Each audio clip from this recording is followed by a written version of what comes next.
Hi, this is Remembering the Past, the show where we talk about people who've died recently who've had a profound effect on our history, our society, or our culture. Tonight we're going to start not with a person but with a place, and I can confidently say this is the oldest thing we've ever done on this show. The Azure Window Arch of Malta, which is, well, probably hundreds of millions of years old. It was a beautiful limestone arch over Dwejra Bay and a famed tourist attraction on the island of Gozo, and it was eroded away by the sea. Here's a report on the Azure Window Arch of Malta. On Wednesday, the Azure Window, a natural rock arch which jutted into the sea off Malta, has collapsed in a storm.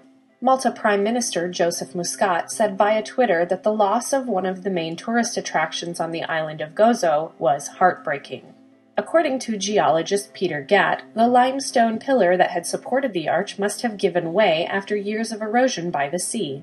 The famous natural attraction served as a backdrop for the 1981 movie Clash of the Titans, as well as more recently on the hit TV series Game of Thrones. Hey, if we're going to say goodbye to the Arch of Malta, we got to do a little bit of Sir Laurence Olivier as Zeus, for a scene that eventually took place in the movie. Great Zeus, below on earth, it is now the eve of the longest day.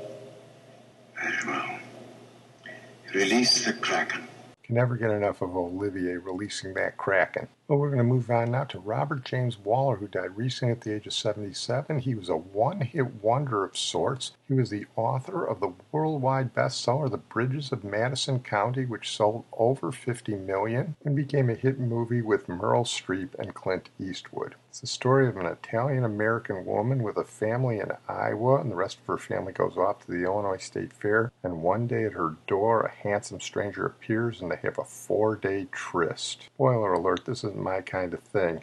It's sort of the ultimate chick lit. Here's a report on Robert James Waller. On Friday, Robert James Waller, author of the best-selling romantic novel The Bridges of Madison County, has died at the age of 77. Matt Belford of the Aaron M. Priest Literary Agency in New York said that Waller died at his Texas home early on Friday morning. Waller was an Iowa-born musician and photographer, as well as a writer who authored 6 other novels besides his popular The Bridges of Madison County, which was translated into 40 languages and sold around 50 million copies. Okay, I guess I gotta do it. Here's a little bit of the movie with Meryl Streep showing off how well she can do an Italian accent, and Clint Eastwood showing off how well he can be a sensitive man. You ever regret not having a family? Not everyone's supposed to have a family. But how can you live for just what you want? What about other people? I told you I love other people.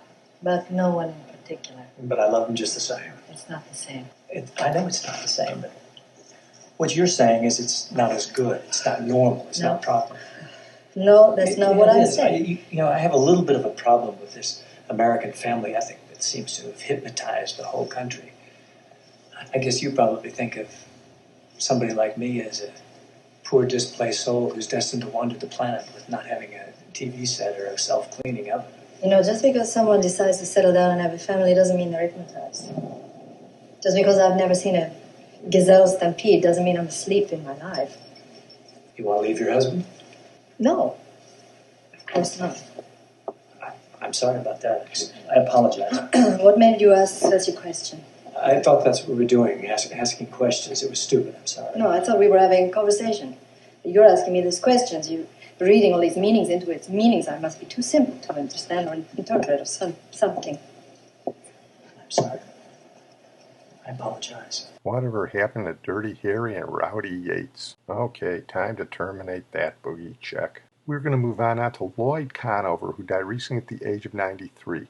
Lloyd Conover was a chemist for Pfizer, and he's responsible for developing tetracycline, one of the most important post-war antibiotics. In the middle of the 20th century, the story of how antibiotics were developed is fascinating. Penicillin and the family that tetracycline was derived from came from fungi from the soil, which produced an antibacterial compound. Dr. Conover was responsible for taking a progenitor of tetracycline called oxytetracycline, which was called terramycin, terra from the soil, mycin from a fungus. He made a slight chemical modification, and thus he made one of the first semisynthetic antibiotics, that is, an antibiotic that didn't come strictly from the soil, but was a modification chemically done by man. Here's some of a Pfizer film report from 1952 on the discovery of terramycin, which Dr. Conover modified to make tetracycline.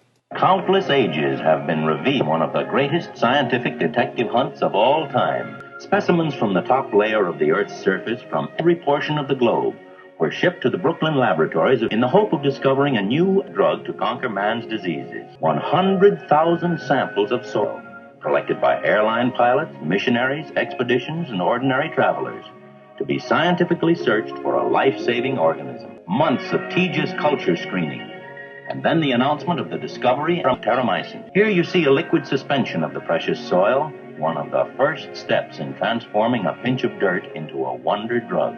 From the very beginning, modern medical discoveries are the product of the close collaboration of teams of highly specialized scientists, mycologists, biochemists, bacteriologists, chemical engineers, and many others. Pasteur, as early as 1877, noted that the chemical secreted by one kind of microbe could be used to destroy another. He would have marveled at today's streamlined research for new antibiotics. The soil samples are placed on glass petri dishes for the earth mold organisms to grow on. Each mold is transferred from the petri dish to a test tube for incubation. From the earliest stages through every progressive step of the drug's development, a team of scientists searched for new and more potent strains of the mold. Here is the mold which produces an antibiotic effective against more than 50 diseases, the mold of terramycin. Next, the mold is grown on a dish containing disease germs. If the germs are unable to live in contact with the mold, a clear ring tells the story. After incubation of larger quantities of the mold, new members of the team of research scientists take over. It must be tested again and again to make certain that even though it is deadly to disease germs, it is harmless to animals and to human beings. After rigid testing, fermentation takes over the job of production. The terramycin mold is grown in deep fermentation tanks with bubbling air, and the penicillin, the first discovered by Sir Alexander Fleming, was grown in milk bottle flasks. But today, terramycin is grown in giant tanks to satisfy worldwide demand. In due course, the chemical substance which kills germs, the antibiotic, is harvested from the broth. Here, a magical drug, terramycin, in crude form, product of tiny molds, for the first time in millions of years, aided by man. A long, complex process is involved before the antibiotic is isolated, purified, and crystallized. The earliest strains of penicillin yielded less antibiotic in the liquid broth than there is gold in seawater. But through the genius of science, new strains of the earth molds have been developed with much higher yields. The problem of mass production was solved by American know-how, which has made possible production of antibiotics in quantities large enough to treat many millions of patients.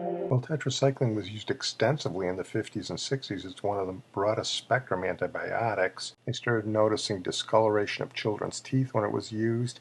We've had some problems with resistance from it, and there's some controversy about its use in animals. It's not used as extensively as its cousin, doxycycline, but it's still an effective antibiotic for many conditions. And we have Dr. Conover to thank for synthesizing it. We're going to move on now to Fred Weintraub, who died recently at the age of 88. Interesting guy. His story is not unlike that of Bert Schneider, whose podcast we've done and I urge you to listen to. Fred Weintraub was a nice Jewish boy from the Bronx, middle-class kid, had a bar mitzvah where his canon was Richard Tucker, went to the Ivy League, and was all set for an upper middle-class existence in Westchester County with a wife and 2 kids in the late 50s. He was running a successful family business when all of a sudden he got the counterculture bug, and this is the early 1960s. So what did he do? He left his wife and kids and moved to Greenwich Village, and he opened up a nightclub. And in 1961, a nightclub in Greenwich Village meant folk singers and comics. He was the proprietor of the Bitter End, known for its stark brick wall setting, which you can see on Peter, Paul, and Mary's first album. Here's a little bit from a documentary on him, and you can recognize some of the people, including Peter, Paul, and Mary, Woody Allen, and Bill Cosby. And we've actually done podcasts on a couple of these people, Off the Top, and Mira, Richie Havens, and Theo Bickel. This was the place where I opened the Bitter End.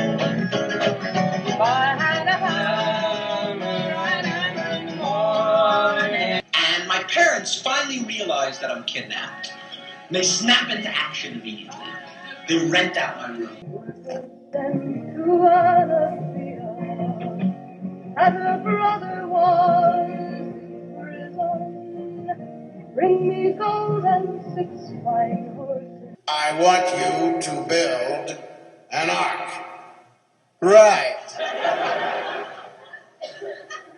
What's an ark? My name is Fred Weintraub, and I'm the owner of the Bitter End Cafe in Greenwich Village. Late at night, about 12 o'clock, we usually have a bull session, sort of a drop-in. And that's what we're doing this evening. We have some very great guests and some that are just fair. From the Bitter End in New York's Greenwich Village, coffee house owner Fred Weintraub brings you tonight's guests. Woody, one of the great things is you come back to the club, which has always endeared you to me for the fact that you started at the club, you know. I'm embarrassed. Any kind of flattery and affection really just drives me up the wall. Don't know that I will, but until I can find me a girl that'll stay and won't play games behind me, I'll be what I am. Frankie Valli of the Four Seasons. You're just too good to be true. Can't take my eyes off of you. Dustin Hoffman, it's a pleasure to have you here. Here he is, Red Fox. Sandy Barrett. Flip Wilson. David Steinberg. The warm and gusty Marvin Gaye. Lucy and Carly Simon. On stage is Richie Havens. Then he gets tired, Lord, and goes on. The Stiller and Meryl. What happens, Mom, when a man reaches a certain age? You forgot? No, that's not what I meant. What I meant was... Explain that to you in detail. No, I meant... Spent 2 weeks on the salmon going No, upstream. that's not what I meant. Comic Dick Cavett. Some old friends who started at the Bitter End, the Serendipity Singers. And music swinging and dancing in the street. Phil Oakes. I marched in Battle of New Orleans at the end of the early British War. The one and only Chuck Berry. Go, go! Go, Johnny, go! Go! Go, Johnny, go! Linda Ronstadt and the Stone Ponies.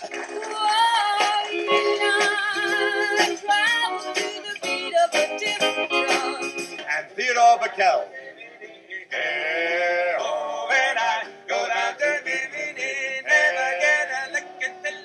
Well, that was only the first act in Fred Weintraub's life. In the second act, he, like Bert Schneider, moved out to Hollywood. He hooked up with Warner Brothers and became one of the driving forces behind the movie Woodstock. Everybody thought it would fail. It became one of the highest-grossing movies of 1970. Nobody wanted to film it. I said, how much do you need?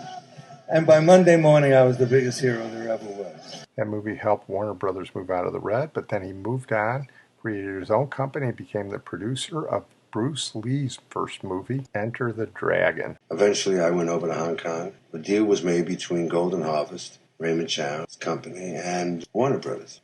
This is Enter the Dragon, the first martial arts film produced by a major Hollywood studio. Black Belt Hall of Fame undisputed martial arts champion and international film star Bruce Lee. His job was to get them out alive. Fred Weintraub, a man who was exceedingly confident of his abilities, I must say. A lot of people don't know that name, but he had a big effect on American culture as it moved from the beatnik days to the hippie days to the disco days. Well, I'm going to close on that note. I want to thank my producer and IT genius, Sid Tepps. And we're going to close tonight with Joni Sledge, who died recently at the age of 60. She was part of the group Sister Sledge. They were sort of a one-hit wonder. They had a couple minor hits, but their huge hit was one of the iconic songs of the 1970s. So iconic that the 1979 Pittsburgh Pirates and Willie Stargell adopted on their way to the World Series that year. Willie Stargell, by the way, great guy. The song is a tribute to the closeness of the sisters, which was true at the time, but in the last couple of years didn't always work out that way. But no matter what, it's a great song. And as a final tribute to Joni Sledge and Willie Stargell for that matter, here is We Are Family. We